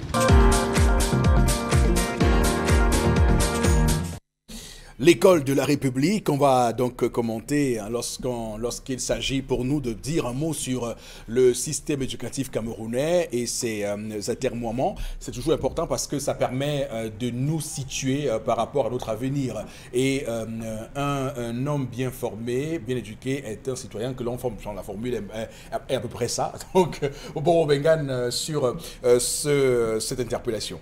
Non, moi je partage le point de vue de ce compatriote qui estime que tout commence par l'éducation et l'instruction. Donc les deux vont de pair. Les citoyens bien éduqués, bien instruits, j'allais dire, sont au-dessus d'un certain nombre de considérations. D'abord, l'approche des problèmes va faire, vous avez parlé tout à l'heure de vivre ensemble. Ils vont avoir une approche différente et qui est supérieure, qui va privilégier l'homme. Maintenant, il termine par Yabassi. Effectivement, il existe un lycée technique agricole à Yabassi. Et je ne sais pas si ce lycée a des apprenants aujourd'hui. C'est un gros problème, précisément parce qu'il y avait, et vous l'avez dit tout à l'heure, en parlant des importations et tout. Donc, est-ce que l'activité agricole, ou alors pourquoi l'activité agricole a-t-elle été abandonnée? Je vous l'avais dit ici que ça s'est passé samedi le 18 juin 1983. Sur la base de quoi le chef de l'État actuel a mis de côté, a mis une croix rouge sur la feuille de route que lui a légué son illustre prédécesseur. Voilà, on est aujourd'hui à se tourner le pouce et à pleurer. Voilà donc pour interpellation de ce matin, on va encore avec vous, Florazé, faire recours à votre bon sens pour nous livrer d'ailleurs les messages qui nous sont envoyés. C'est vrai que vous avez aussi le rôle de jouer le filtre de ces nombreux messages. Bien sûr, on ne peut pas lire tous les messages qui nous sont envoyés d'ailleurs. Et il y a des messages qui sont en caractère violent. On envoie pour insulter. Voilà, allez-y. On n'insulte pas les gens.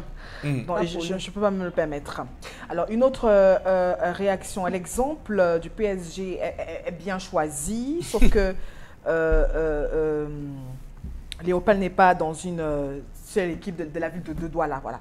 Donc, avec la multiplication des clubs de football dans nos villes, notre football sera toujours l'ombre de lui-même. Hein. Donc, et puis, de nombreuses équipes camerounaises aussi se sont personnifiées, nous dit-il. C'est Joseph Abamenda qui réagit. Non, mais attention, Joseph Abamenda, à Paris, il y a combien de clubs à Paris, par exemple? Il y a Paris FC, il y a Red Star, il y a Paris Saint-Germain, il y a plusieurs clubs à Paris. Non, je veux dire, c'est pas ça le débat. C'est un club de canton. On a expliqué que le Cameroun, le football camerounais s'est développé avec des clubs de canton. Ces clubs-là, on les connaît. Il y a Léopard qui est donc à des d'autres clubs, Caïman, Dynamo, Union, tous ces clubs-là, Oryx, qui cohabitaient dans une même ville, mais chacun avait ses spécificités par rapport à où il était, par rapport à où le club était donc localisé. C'est la même chose à Yaoundé avec Canon, avec Tonnerre. Pardon. Léopard n'a pas de supporters. On a vu ce qui s'est passé, même avec le Tonnerre Calara Club, avec le Canon, on voyait comment ça se passait. Oui. Lorsqu'on organisait des grandes assemblées, tous les gens, même avec Bambotos, je pense bien, avec l'équipe de Bambotos, on a vu, on appelle, les gars se retrouvent, même Racine, lorsque Racine de Bafoussam revenait encore sur la scène, on a vu tous ces gars reviennent, et c'est les principaux financiers, on dit bon, il faut faire ça, il faut faire ça. Donc je pense que la méthode, et je maintiens comme mon point, la méthode n'a pas été bonne. On pouvait passer par une autre méthode pour pouvoir rappeler ces différents opérateurs économiques sur le territoire des dons. On pouvait passer par une autre méthode. Là, ça prouve qu'il y a une sorte de, comment on va dire... il y a un besoin juste de financer Léopard. Non, il faut préciser autre ça. Chose. Les clubs, Chalamel, c'est d'abord, on a réformé. Vous devez être reconnu par la préfecture de la localité. En plus, vous érigez en entreprise. Ça veut dire que ce que vous dites, les organes de gestion de club, ils se rencontrent. Et d'abord, chaque organe, chaque club remet un procès verbal de son assemblée générale, de son conseil d'administration, à la FECAFOOT et à la Ligue de football professionnel. Maintenant, les clubs de soutien se forment partout où besoin se fait, mais également on ajoute des choses. Moi, j'étais à Fumban à l'époque où Guido Albert y jouait. Quand le père de l'actuel de Mbombo Njoya, impliqué ou un de mes cousins est proviseur de lycée, on lui dit, vous êtes en catégorie A2 de la fonction publique, indice 600. Vous pouvez quand même nous donner 30 000 francs sans que cela gêne. Effectivement, il donnait, et en plus du fait que le comité de soutien décide. Donc, c'est comme ça que nous... J'ai dit, cette méthode existe, ça n'inclut pas l'autre, ça n'exclut pas l'autre. Il ne dit pas que c'est ça qui va faire fonctionner. Non, il dit, vous qui êtes là, on porte le club, mais le club a besoin de soutenir. D'accord. Ok, c'est compris. Est-ce que les lions de table ont besoin de tout? Pourquoi on prend Ngado Piquet pour l'amener au Brésil? Bon, merci. On a compris. On a vraiment compris. Hein, vraiment. Ceux qui ne comprenaient pas les enjeux de l'affaire ont vraiment compris. Hein. De part et d'autre, c'est qu'il faut évidemment en tirer. Tout de suite, on va prendre la Lifan Cup avec Grand Bazar. Wonderful chez Grand Bazar. Grand Bazar lance l'opération Un citoyen, un tricycle Lifan de 3 roues ou 5 roues à partir de 999 900 francs CFA. Découvrez son moteur 200cc très puissant avec réducteur, sa faible consommation de carburant, sa carrosserie solide et spacieuse qui lui permet de supporter jusqu'à 2000 kg de charge et de transporter jusqu'à 126 casiers de bière en un seul tour. Ce n'est pas tout. Dès l'achat de votre tricycle Lifan, Grand Bazar vous offre de nombreux bonus gratuitement, avec en plus l'opportunité de participer à une grande tombola qui vous permettra de gagner instantanément plein de lots surprises ou un autre tricycle Lifan. Alors, ne ratez pas cette opportunité unique chez Grand Bazar.